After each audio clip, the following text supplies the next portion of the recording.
2nd, 2025. This is the Arlington County Board of Equalization hearing. That might be Mark coming in right now. We have 5 cases on the agenda, and we have 4 board members present for a quorum. The first case is RPC 360170002 at 2221 South Eade Street. Mr. Pingle, you can start with your 8 minutes and tell us about this property, sir. Awesome. Good morning. My name is Ian Pingle. I am with Ducharme Millen & Associates, and I represent Truist Financial Corporation. Thank you for taking the time to hear our case this morning. The first couple pages of my appeal packet, just want to confirm everyone has got my appeal packet in front of them. I will skip the first couple pages as there are just some information on the property here, as well as just information about DMA, as well as our client. On page 3, you'll see a letter of authorization allowing us to represent them in this matter. On page 4, this is some background information on our subject property here. It is a branch bank built in 1979, consisting of 2,456 square feet. It is currently assessed at $2,909,200, and that is equivalent to $1,185 per square foot. We conducted a cost approach and sales comparison analysis on this property, indicating a value of about $2,500,000. I will first go through our cost approach here, but before going into any of that analysis, I just want to highlight some information on the banking industry we believe has a heavy impact on our subject property. In the past about 20 years, there have been consistent closures of bank branches. We believe this is due to the lowering of demand for physical brick and mortar bank locations due to the rise in technological banking and digital banking. People are going to banks less and less, and that's resulting in a lower demand for these physical bank branches. They're being constructed less, and we're seeing a heavy impact on the trade values for these properties. I want to take you through our cost approach. On page 6, we have some just methodology on our cost approach. If you want to look over that later about how we think about this cost approach, we use Marshall & Swift data, which we recognize as the gold standard for cost approaches. We treat this as a Class C average bank. While it was built in 1979, has an actual age of 46 years. We estimated an effective age of 40 years to acknowledge updates to the physical state of the bank and updates that are made over the years. We applied a 236 base rate after adjusting for story height, perimeter, as well as current and local multipliers. We're looking at a base cost of $264 per square foot, with a replacement cost new of $650,000. After applying depreciation, which for again our effective age of 40 years would be 59%. We also applied 10% external obsolescence just to account for those trends that I brought up earlier with the physical or the decline in demand for these physical bank locations. After also accounting for the value of the accessory structures and adding the value of the land, which we are not necessarily contesting the value of land, especially for this approach, we are looking at an indicated value of about $2,551,000, or about $1,000 per square foot, $1,040 per square foot. We are leaning most heavily on this cost approach, and our appeal argument mostly consists of contesting the improvement value on that bank, as we believe it's a bank that was built in 1979 and has received pretty minimal renovations over the past 40 years. And so we believe that the improvement value assigned to this property is just not necessarily indicative of the fair market value. It's a very small old bank that has received minimal renovations, and we believe that this cost approach is indicative of that. We wanted to corroborate this cost approach by conducting a sales approach as well. Pages 8 onward are just some of the Marshall & Swift cost templates that we use for this analysis, but I just want to skip ahead to our sales analysis on page 18 and really on 19. This is our 18 has some information on our methodology for our sales approach, but 19 shows our sales comps, as well as the adjustments we made. We looked at 4 banks in the Northern Virginia area. Sale comp 1 is probably our strongest comp, given that the year built is the same, as well as it's a pretty comparable size. We wanted to bracket both age and size for these comparable properties. We made adjustments for location based off market demographics. We also made adjustments for size, year built, and land to building ratio. After these adjustments were made, we're seeing a range of sale prices from around $400 up to $1,100. So we do want to account, we are seeing a pretty big range there, which is why we wanted to lean more on our cost, is that data is a little more consistent. That being said, we also wanted to corroborate that cost by bringing in these sales. After looking at various sales banks in this area around the subject market, we're looking at about an indicated value of about $656 per square foot, which the total value would be about $1.6 million. Page 20 has a map of our sales comps, just showing where our comps are in relation to our subject, just to show you, where these properties located. Sale comp 155 North Paxton Street, again, is very close to our subject property, as well as sale comp number 3, but that is of course for sale, and so it is a current listing. So we wanted to lean more heavily on sale comp 1, probably being the strongest comp. Pages preceding page 20 to 21 onward are CoStar reports on these individual comps if you want to look into those sales and get more information. And then on page 29, that's our summary of values. Just to reiterate, we did 2 approaches to value here: cost approach, sales comparison. Our cost approach indicating a value about around 2.5 million. Our sales comparison approach indicating a value about 1.6. And we resolved for our recommended value today is 2.5 million for the subject property. And again, that's most heavily weighted on our cost approach, indicating that the improvement value for this property is in excess of fair market value, which we believe is corroborated heavily by our sales comparison approach. And that is my argument for today. And okay, any questions? Thank you, sir. Okay, we'll hear from Ms. Ruskin first, and then we'll go to questions. Good morning, board members. Good morning, Mr. Pingle. So basically, Arlington County uses the cost approach primarily for these particular property class.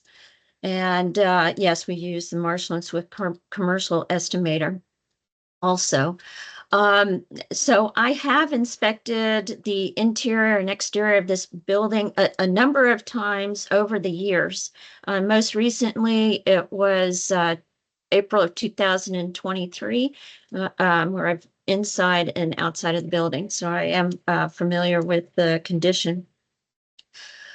In my review, I actually adjusted the effective age. I increased it, which also increased, the depreciation. And that's why I dropped the value a little bit. However, the majority of the value is in the land. This property is in a prime location. It's in National Landing off of 23rd and Richmond Highway, right there at the corner.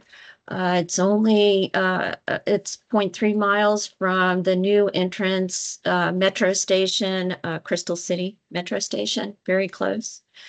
I did go through and reviewed the sales that the agent submitted. And upon reviewing these sales, for example, the one sale that's 155 North Paxton Street, I believe that's Alexandria.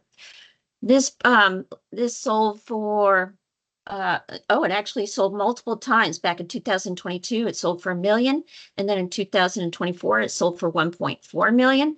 And then recently it sold for 1.5 million. So it's increasing in value here. This lot is only half the size of the subject.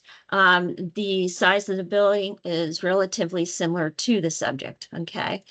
Going on to the other sale that occurred in McLean. Once again, this sold for last sold in February 2024 for 3.1 million. And it was an investment sale.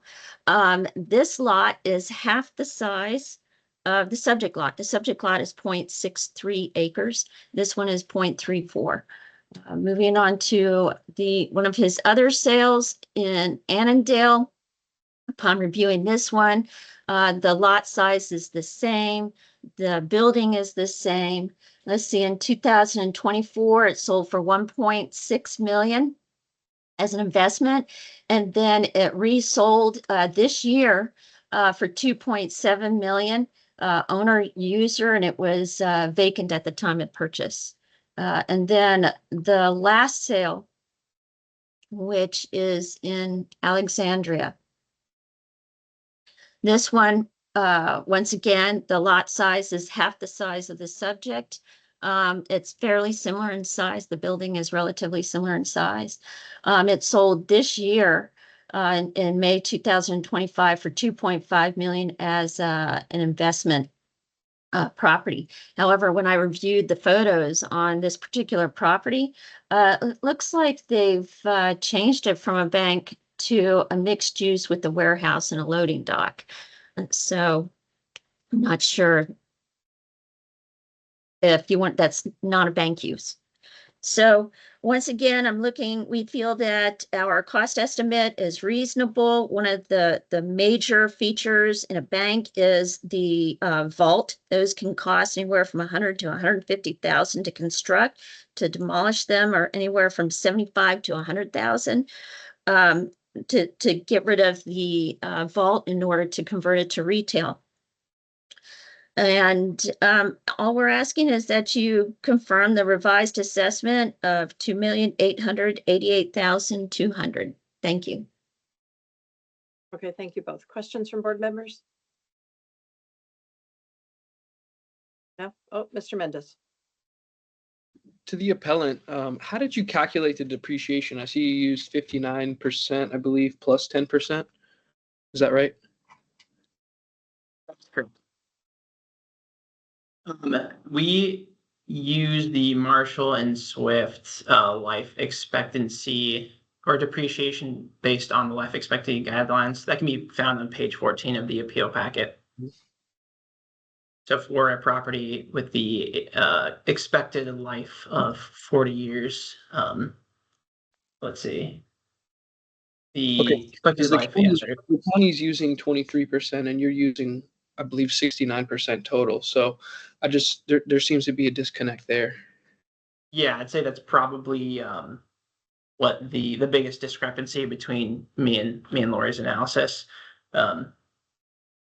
Yes, yeah, I think the application of 10% is reasonable given the state of bank branches, and we're simply using Marshall and Swift's. I could probably go back and use straight line depreciation. I think it would be in a similar spot given that the bank is, the expected life would be 50 years and it's currently, we're treating it with a 40-year effective life. And so that would be a pretty high percentage if we were using straight line depreciation. It'd be around 70 to 80%. So we're using a little bit of a less depreciation than straight line depreciation. Marshall and Swift has a sort of exponential growth in depreciation as that subject property reaches its expected life. Okay. Other questions? No, Ms. Ruskin, if you take a minute to wrap up then. Yes. So to address the depreciation, the depreciation that we're using is 23%. Once again, that's based on my personal view. I actually went inside, I researched permits, I looked at the exterior, and that's how I came up with the depreciation for deferred maintenance and such. The agent actually does not provide any documentation for the 10% external obsolescence. There is no proof. He doesn't show how he came up with that. And we're just, we feel that after review of an interior inspection and review of the cost estimate, we feel that the revised assessment of $2,888,200 is, we're requesting that value. Thank you. Okay, and Mr. Pingle, if you take a minute to wrap up. I do want to reiterate, I think Lori brought up points on regarding the comparable properties, particularly the sales comps not having necessarily particularly the same amount of land. We're sort of inhibited to using the sales that are available to us. We don't see a lot of banks with the same amount of land, which is why we're leaning so heavily on our cost approach. Sale comp 2 does have about, so our subject property has 0.63 of lot. Then the sale comp 2 has about 0.62 acres, which is very comparable to our subject property. We have a sale price of about $1,400 per square foot. That sale comp 2 has about, after adjustments, $1,100 per square foot. So there are banks sales that are supporting a lower value. But again, our appeal really hinges on our cost approach. I do believe that this is a very old bank. Time is And up. oh, yeah. Okay. I guess I'll just to finish the sentence. I don't think 23% depreciation really accounts for, in reality, what this property is facing. It's quite old, just physical. Yeah. Okay. All right. Thank you both. Okay. It's just among the board.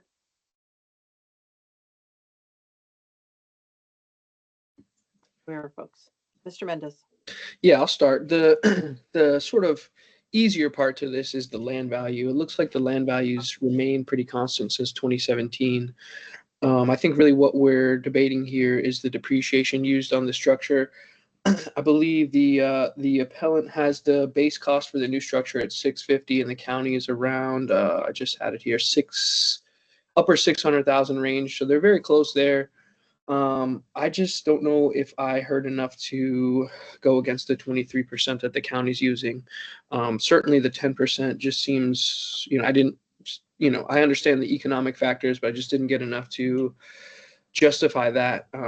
So it looks like the structure, the improvement value is going down year over year, which, you would expect. The land staying constant, improvement values going down. So I think I'm okay with the current assessment. Yeah, I would agree. I think that when you are assessing this on the cost basis, I mean, it's kind of like on residential, whether it's under land or under building. I mean, I agree with what you're saying, that it's going down on the building as well. It should be, but it's kind of looking at the total assessment for me. And I look at the sales that are supporting it, that are half the size. And I agree with the appellant. I think the institution of banking per se is going away. They're not going to have bricks and mortar operations for most institutions, probably 5 years from now. I mean, certainly 10 years from now, but there is other uses for that building. And just from a standpoint of development, I'm fine with the county at the 2.8, the revised number. Mr. Mendez? And I just want to add to the point about the vault. I've seen, retail operations where they just leave the vault in there. So Right. it doesn't necessarily have to come out, but, that's kind of arbitrary. But again, I would second the county's assessment this year. Mm-hmm. Anything different, Mr. Yates or Mr. Penaranda? Yeah.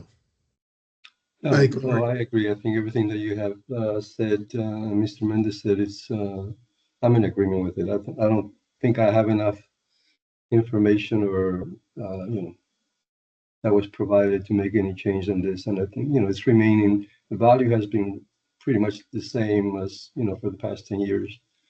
And it's just a little bit lower than last year. So I'm okay with it. Okay. All right. Then that being said, I'm going to move to confirm. Actually, it's a reduction of the county's reduced number of 2,888,200. Do I have a second? Second. Second by Mr. Mendez. All in favor? Aye. Opposed? Okay, it's unanimous. The county's revised number of 2,888,200 has been confirmed. Thank you both. Okay, the next case is RPC 1. Thank you.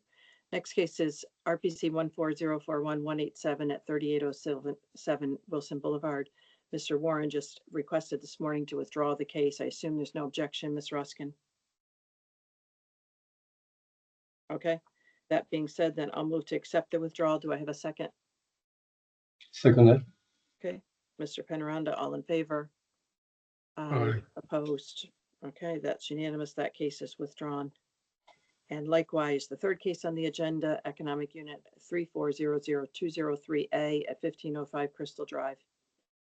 Mr. Chicas is presenting here for Mr. Bynes. I assume you have no objection, sir? No, ma'am. Okay, I will move to accept the withdrawal. Do I have a second? Mr. Second. Mendez? Yep. All in favor? Aye. Aye. Opposed? Okay, so that's unanimous. That's accepted as well. Okay, so next we have Mr. Price, I see on, and we have Mr. Chica. So the next case, case 4 is RPC 1600703A, 1804 North Quinn Street. Mr. Price, you can start with your 8 minutes and tell us about this property, sir. Yes, ma'am. Good morning, board. Good morning, Mr. Chicas. The subject of this appeal is Roslyn Heights. It's at 1804 North Quinn Street. This is a mid-rise apartment building with 366 units that was built in 1987. Our requested value for this property is $148,141,900. My analysis in my appeal package starts on page 4, but just wanted to direct you to page 6, which has our income analysis with our adjustments to the county's income analysis, and then also page 7, which has the 3-year performance of the property. So starting off with page 4, our analysis, our adjustments in our income model stem from 3 different factors: the gross potential income, the expenses, and also a cap rate adjustment. Starting off first with the gross potential income, we have adjusted that to reflect what was provided by the property owners according to their apartment rent roll as of 1/1/2025, which shows that if all units are occupied at market rent, they will be collecting a total of $12,300,360 for the property, which is a figure that we have used in our analysis. This compared to the county, who is using $12,832,000, which is slightly overstating what the market, what this property can achieve with fully occupied rent. Then now we have the expenses. We're requesting an expense adjustment. As I mentioned on page 7, we have the 3-year performance of the expenses, but we also have a snippet of it on page 4. As you can see, in calendar year 2024, there was $5.3 million worth of expenses at the property. We are not using this $5.3 million figure. We're using the 3-year average, which we believe is better reflective of the property performance, as it takes into account any fluctuations in the expenses. So using that 3-year average figure of $3.9 million in our income model, as I mentioned, that accounts for taking away any anomalies. So we've used 3.9 million in expenses, and then also we believe a cap rate adjustment is warranted. We have seen a cap rate adjust. We have seen an increase in cap rates in the county. Seeing it in their guidelines, but we believe a further adjustment is warranted.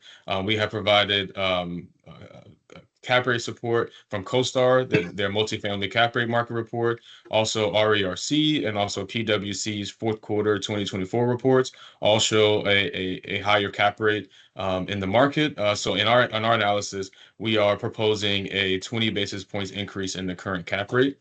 So with those three adjustments, that comes out to an NOI of $8.8 million.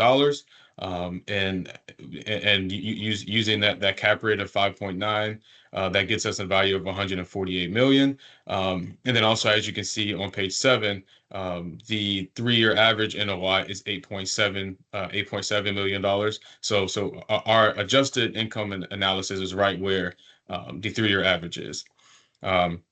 Now looking at the county's adjustments and on their page 5 of their BOE memo, I do see that they are taking out over $2 million worth of expenses for loan and financing costs. Just to address that, we do understand that in many typical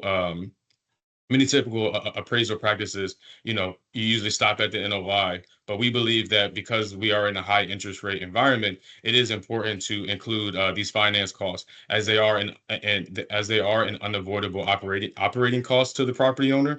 Buyers and investors do evaluate property value based on cash flow after debt, as this determines the actual return on equity. And as I mentioned, as we are in a period of high interest rates, investors will discount what they are willing to pay because of the debt cost, which reduces the return on equity.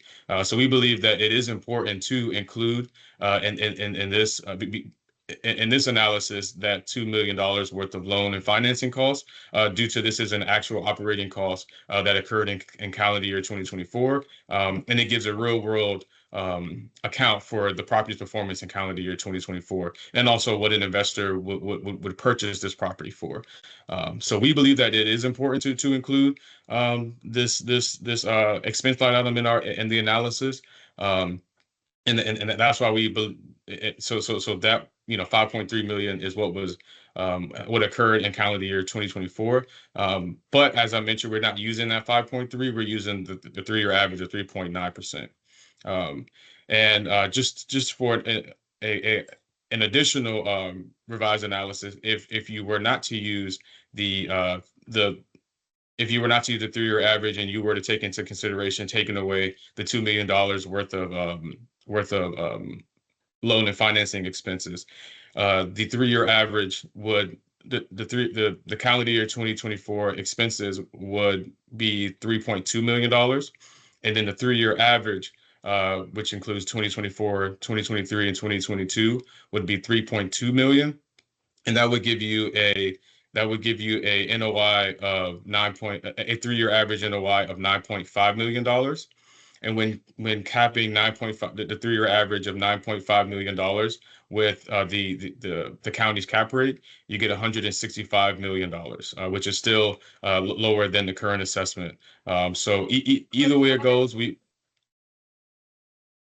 I'm sorry, was that time?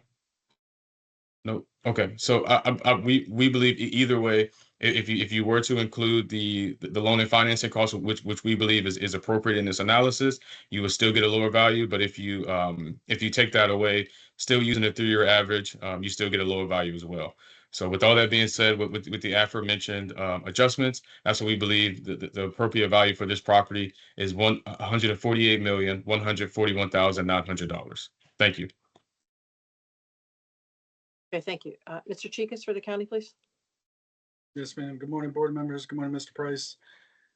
We'll be relying primarily upon the summary sheet. I believe that is on page 3 of the packet. And looking at the income stream and the history of the property, we would like the board members to focus upon the reconstructions in column A1, B1, C1, and E1. Mostly for the reasons that we heard in the first 8 minutes, the inclusion of those expenses that the department deems inappropriate or unallowable. Mostly these are as explained in the comment fields: real estate tax, debt service, depreciation, amortization, and then of course capital expenses, recurring replacements, etc.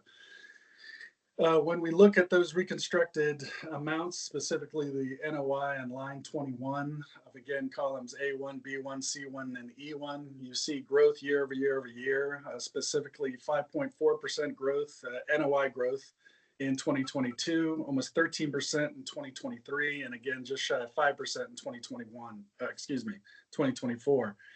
When you compare that to the projections made by the county in column D, you can see that we missed the mark, approximately 3% lower than what was achieved in the year 2024.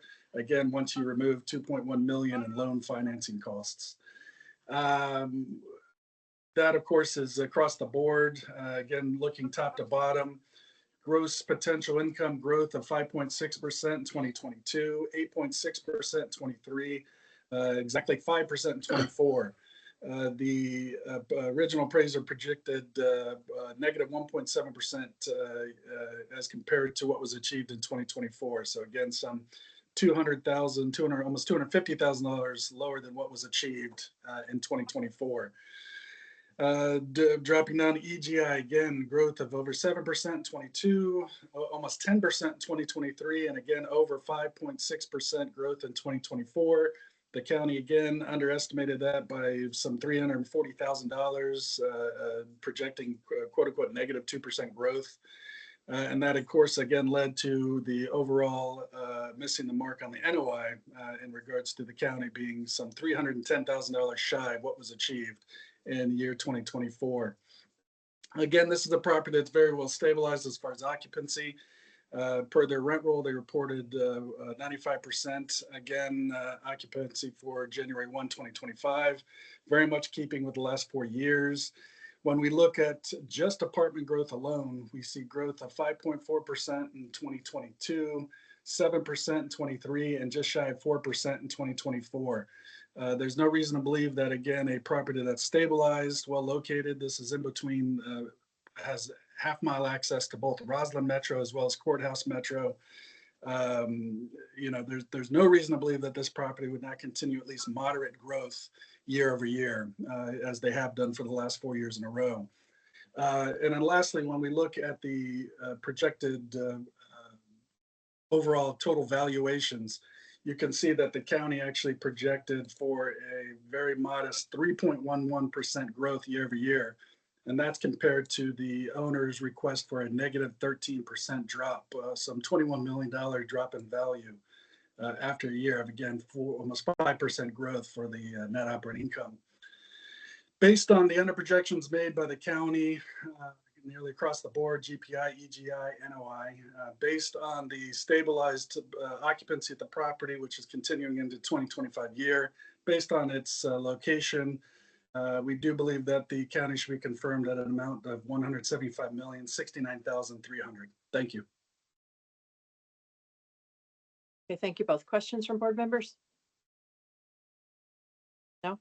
No. Okay, any final comments, Mr. Chikas? No, ma'am. Okay, Mr. Price, if you take a minute to wrap up then. Yes, so just wanted to reiterate that we believe that having, especially in calendar year 2024, when we are in a high interest rate environment, it is important to have this loan and financing cost, because investors do look at this as a prerequisite when they're trying to determine the yield and the return on equity for the property. And then also looking at the 3-year average, we believe that there is still room for adjustment for this property. Okay, thank you both. All right, it's just among the board. Where's everybody? Mr. Yates? I'm fine with the county. The property seems to be performing well. I understand the appellant using a 3-year average, but that's really backing it up. I think Mr. Chikas outlined exactly the growth that this thing's continued to have and will most likely. Okay, anybody else? No, well, I'm sorry. No, go ahead. Go ahead. I agree with Mr. Yates. I checked the numbers and tried to adjust some of the expenses based on what the appellant said on a 3-year average, but doing even including a 4-year average, I come up with even a little lower than what the county has at 24%. So I'm totally okay with the assessment the way it is. Yeah, I agree. Okay. I'm ready to take a motion then. Sure, I'll go ahead and move that we confirm the assessment at 175,069,300. Okay, and Mr. Yates, a second. All in favor? Aye, opposed? There are none. It's unanimous. The county is confirmed at 175,069,300. Thank you both. Thank you. Okay, do we have Miss McCraw and Miss Shuttlesworth? There we go. Okay. Final case on the agenda is RPC 180240020 at 1025 North Fillmore. Ms. McCraw, you can start with your 8 minutes and tell us about this property. Thank you very much. Good morning, board, and good morning, Ms. Shuttlesworth. This just beginning, I believe, on page 29 of 130 of the BOE memo. This is where our analysis begins. The subject property is a 114-unit Class A multifamily property built in 2008. It's located at 1025 North Fillmore Street, and it's known as Zoso Flats. Just moving through, starting on page 30 and continuing on to page 31, we have a brief narrative summarizing our appeal issues, but our real analysis begins on page 32 of 130 of the BOE memo. It says page 24 of 122, I think, on the page, but PDF wise, it's page 32. So really, with this one, with our income pro forma for both the multifamily and the retail components, we've stayed consistent with the county, just applying actual parking and other income, with our only expense adjustment just increasing slightly from the assessor's original 9403 per unit to 9500 per unit. That's consistent with year-end 24 actuals. And then for the retail, again, we've just adjusted the expenses from the assessor's 15% of EGI to 16% of EGI. This is consistent with the 2025 commercial guidelines. But the real appeal issue here lies with the cap rate. As you can see on page 32, the assessor is using a base cap rate of 4.417% as compared to our adjusted cap rate, base cap rate of 5.25% to reach a loaded cap rate of 6.483% in our pro forma. We do believe that the assessor's base cap rate of 4.4% is not consistent with market conditions. Beginning on page 37 of 130, we do use the band of investment method to drive our base cap rate of 5.25%. Just looking at the very bottom, we do have market surveys from ACLI, RERC, and PwC Corpaz. As you can see, we've shown both fourth quarter and third quarter data here. And just looking at PwC Mid-Atlantic region apartment market, just at the very bottom, you can see that for both third quarter 2024 and fourth quarter 2024, they applied a base cap rate range of 5 to 6.5%. The assessor's base cap rate of 4.4% is below even this range. And as you can see with the trends from fourth quarter 2021 to fourth quarter 2024, cap rates have increased by around 113 basis points. In contrast to, from this same time period, the Arlington Assessment Office has only increased base cap rates around 40 basis points. We do have some visuals showing the deviation in pattern from what we see in market surveys to what has been applied in the commercial guidelines. Beginning on page 38 of 130, we have first a graph from CoStar, kind of summarizing the trend in cap rate growth from starting at 2020, but really pointing out to the minimum in fourth quarter 2021 through fourth quarter 2024. It looks like on when this has been cut out, the bottom of the graph, which shows kind of what county and what information we're looking at, it looks like it's been cut off in this. But this cap rate graph is from CoStar, and it's summarizing the Arlington County and Washington, D.C. submarkets here. The blue line at the very bottom is 4 to 5 star Arlington County cap rate growth. And you can see that, as fourth quarter 2021, this was kind of at the minimum here, but between 4 and 4.2% base cap rate, all the way to the growth in fourth quarter 2024 of about a 5.2% base cap rate. You can see that this is a growth of over 100 basis points, and it just kind of summarizes the trend that we've seen. Moving down for another visual on page 40, this summarizes kind of, again, the trend that we've seen, the deviation between Arlington County Commercial Guidebook for multifamily-based cap rates as compared to PwC surveys for the National and Mid-Atlantic, what the trends in cap rate growth has seen. As you can see, bolded in yellow, over these past couple of years, from fourth quarter 2021 to fourth quarter 2024, Arlington County has only increased cap rates approximately 8.9%. And just below, you can see that according to the PwC survey, base cap rates have increased nearly 21%. And continuing on to page 41, we have another visual here, just the deviation between multifamily base cap rates between the PwC survey and Arlington County. Starting in 2022, this is tax year 2022 for Arlington County, which corresponds to the fourth quarter 2021 PwC survey. For this year, Arlington County and PwC were kind of indicating very similar values. The spread here was only 12 basis points. So, Arlington County seemed right in line. But as the years go on, you can see that this spread has just continued to increase year over year. Arlington has barely increased cap rates, while surveys indicate that cap rates from fourth quarter 2021 have increased quite drastically here. This is pretty much due in part to the Fed. Since March of 2022, it did increase interest rates, which have a direct correlation to increasing cap rates, which we have just not seen in Arlington County for multifamily. So just to reiterate, on page 37 is our band of investment calculation. We do calculate a base Class A cap rate of 5.25%.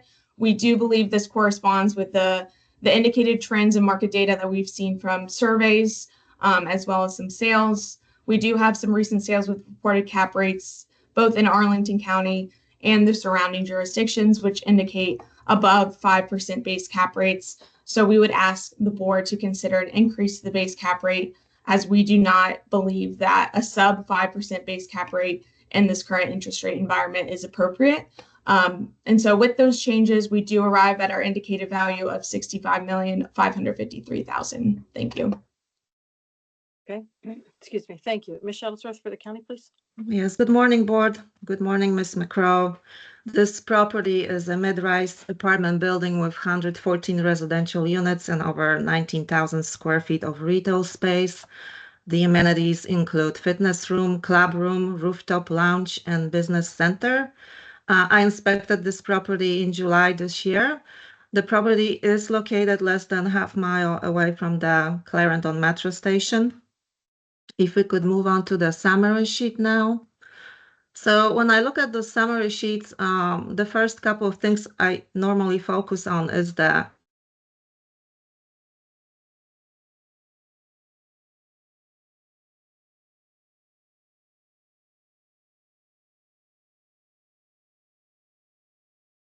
Ms. Shuttlesworth? Looks like we may have lost. Yeah, Okay, she's back. I think she's trying to come back on. I apologize for that. Somebody just tried to call me on Teams and we got disconnected. What a timing. So yes, let's look at the summary sheet. As I mentioned, I focus mainly on the historical potential rent, historical net operating income, and also I compare the net operating income that was used by the county during valuation, and I compare that NOI to the 2024 NOI reported by the appellants. So in this case, we can see that both potential rent and net operating income has been increasing since at least 2021. and our combined NOI used in 2025 valuation is below the 2024 NOI reported by the appellants. I still proceeded with the test columns as we originally underestimated operating expenses. We were also low on parking income and pass-through for the retail portion. Based on the retail rent roll provided, the average rent per square foot was almost $44. However, given the 25% physical vacancy, we tested only $33 per square foot. If the board members could take a look at our retail test column F2 and the appellant's retail pro forma, which is column G2, you can see that our tested retail NOI was below the NOI projected by the appellants. Looking at the combined figures in column F1, our projected NOI increase is 0.39%. This is very conservative given the fact that the 2024 NOI experienced 5.5% increase. Year prior, the NOI increased by almost 9%. Despite the increasing trend in NOI, the appellants are projecting decline. The same pattern was noted in potential rent. The property was able to increase their potential rent since 2021. However, the appellants projected decrease of over 2%. When I inspected the property, the residential component was 96% occupied. And it appears to me that this is mainly a cap rate issue. The board has heard that many times this year. Our department relied on third party. We relied heavily on commercial real estate publications such as PwC, RERC, and we also looked at 2024 sales that occurred in Arlington County, and we analyzed more than 200 of INEs. Multifamily sales in Arlington that settled in 2024 and which we were able to verify, they produced the unloaded cap rate ranging from 4% to 5.8%. With that said, I am open for questions. Thank you. Okay, thank you. Questions from board members? No? Okay, any final comments, Ms. Shuttlesworth? Yes, so since at least 2021, this property has been showing increasing trend in both potential rent and net operating income. Our tested combined OPEX is significantly higher than the OPEX projected by the appellants. Despite increasing trends, the appellants are projecting decline. And again, our combined NOI used in 2025 valuation was actually below the 2024 NOI reported by the appellants. And we asked the board to confirm the 2025 assessment of $72,734,900. Thank you. Okay, thank you. Ms. McCraw, if you take a minute to wrap up, please. Yes, thank you very much. I would again like to ask the board to consider an increase to the base cap rate here. Again, we've provided both survey support as well as visual support that Arlington County has just not gone far enough with adjusting their base cap rates for multifamily properties. I'd also like to mention on page 35 of 130, we have provided a uniformity analysis for multifamily apartments in Arlington County in the Clarendon courthouse submarket. As you can see, the average assessment per unit is approximately $526,000 per unit. This subject property is assessed at $638,000 per unit here. So if we applied that average assessment per unit to this property, you would reach a value of $60 million. Again, our ask is just indicate a value of $65 million, which is derived from adjusting the cap rate. Thank you. Okay, thank you both. All right, it's just among the board. I mean, obviously, this is cap rate is a very stable, increasing NOI trended building. I'm not convinced of the argument on the cap rate myself. I don't know where everybody else stands. Mr. Penaranda? I agree. I think, and I know that most of the appellants think that the county did not go as far as they would like to on cap rates, but you know, it is within the range, and I think I'm okay with the assessment the way it is. Looking at all the numbers, I think they're lower than what they reported, so I'm okay with it. Mhm. Anything different? Mr. Yates? Yeah. No, I agree that the county is below where the property is performing. And as far as the appellant's last statement about, this is, if you took the average of other properties, that's the purpose of an average. Some are higher and some are lower, but this one is higher. Right, and this is a great location, Yeah. metro accessibility, the commercial surrounding accessibility. Right.